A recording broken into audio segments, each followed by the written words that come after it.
दिव्या गिरवाड़ भारती तस्या ही मधुरम काव्यम तस्मादपि सुभाषितम। भाषाओं में मुख्य मधुर अलौकिक देववाणी है, इससे भी मधुर इसका काव्य और उससे भी मधुर उसकी भाषा है। सुखार्थी न कुतो विद्या कुतो विद्यार्थी न सुखम। सुखार्थी व त्यजेत विद्याम विद्यार्थी व त्यजेत सुखम। सुख प्राप्त करने के लिए विद्या कहाँ है और विद्यार्थी को विद्या प्राप्त करने के लिए सुख कहाँ है। सुख प्राप्त करने के लिए विद्या का त्याग करना होगा और विद्यार्थी को सुख प्राप्त करने के लिए विद्या का त्याग करना होगा। जल बिंदु निपातेन क्रमशः पूर्यते घटा स हेतु सर्व विद्यानां धर्मस्य च धनस्य च। जल के एक एक बिंदु बूंद से क्रमशः घड़ा बढ़ता है, उसी प्रकार सभी विद्या धर्म और धन को हमें प्रयत्न करके एकत्रित करना चाहिए। काव्य शास्त्र विनोदेन कालो गच्छति दीन ताम व्यसनेन च मूर्खानाम निद्रा कलहेन। सज्जन के लिए सज्जन अपना समय काव्य शास्त्र के पठन पाठन में व्यतीत करते हैं और मूर्ख अपना समय लड़ाई झगड़े निद्रा और बुरी आदतों में व्यतीत करते हैं। न चार्हार्य न च राजहार्यम न भातृभाज्यम न च भारकारी। विद्या को न तो चोर चुरा सकता है, न राजा छीन सकता है, न भाई आपस में बांट सकते हैं और न ही यह बोझ लगता है। व्यय कृत्य वर्धत एवं नित्यम विद्या धनम सर्वधन प्रधानम। सब यह जितना खर्च होता है उतनी ही बढ़ती है, इसलिए विद्या सभी धनों में प्रधान है। परोक्ष कार्य हंतर परोक्ष प्रिय वादनम वर्ज्य तादृशम मृतम विष कुंभम पयो मुखम। पीठ पीछे बुराई करने वाले मुख पर प्रिय बोलते हैं, उस मित्र को उस प्याले के समान विष के प्याले के समान त्याग देना चाहिए। उदेति सविता ताम्र एवास्तमेति च संपदो च विपत्तो च महताम के रूपता।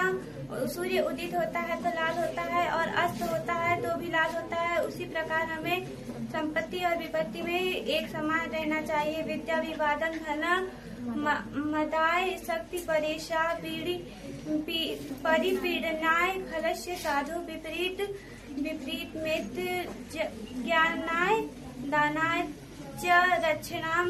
दुष्टों के लिए विद्या, विवाद के लिए धन, घमंड के लिए शक्ति, दूसरों की पीड़ा पहुंचाने के लिए होती है। इसके विपरीत सज्जनों की विद्या ज्ञान के लिए, धन दान के लिए और शक्ति दूसरों की रक्षा के लिए होती है। सहसा विद्यार्थी न क्रिया विवेक परम माधपा पदम व्रीडेतु ही विश्व कारणम गुणलोभत्या स्वमेव संपदा।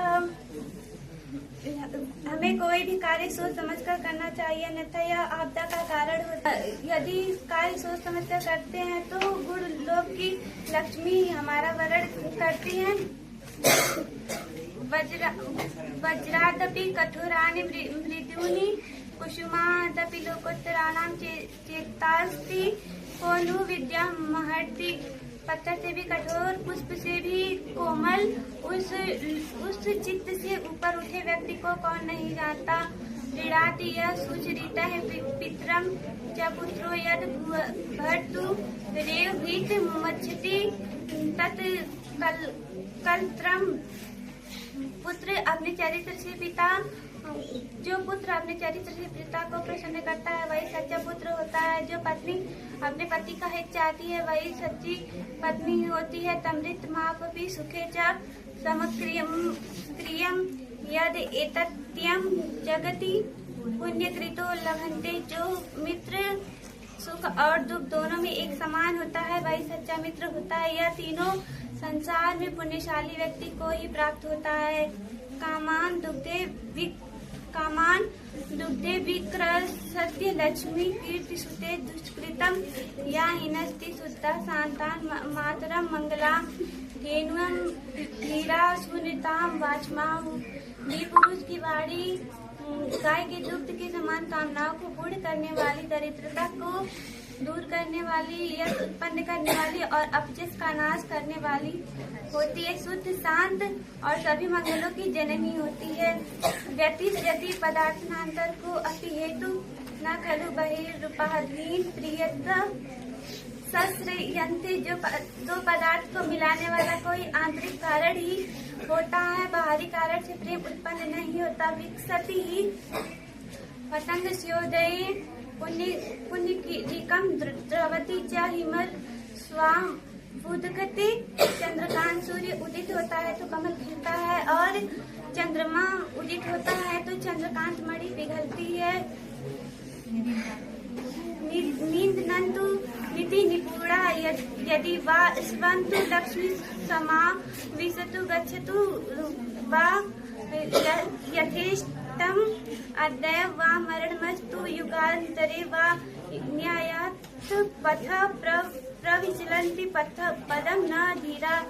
नीति में निपुण व्यक्ति की प्रशंसा की निंदा की जाए या प्रशंसा, उनके पास लक्ष्मी स्वयं अपनी इच्छा अनुसार आए या जाए, उनकी मृत्यु आज हो या युगों बाद हो, वह धैर्यवान पुरुष अपने न्याय के मार्ग से कभी विचलित नहीं होता। ऋषियों राजसी माहु वाच मुन्मद द्विपत्यो। ऋषियों ने अहंकार से युक्त वाणी को राक्षसी वाणी कहा है। सा योनि सर्व वैरानाम सा ही लोकस्य निर्ऋति। यही इसी कारण संसार में शत्रुता फैलती है और विपत्ति का कारण होती है।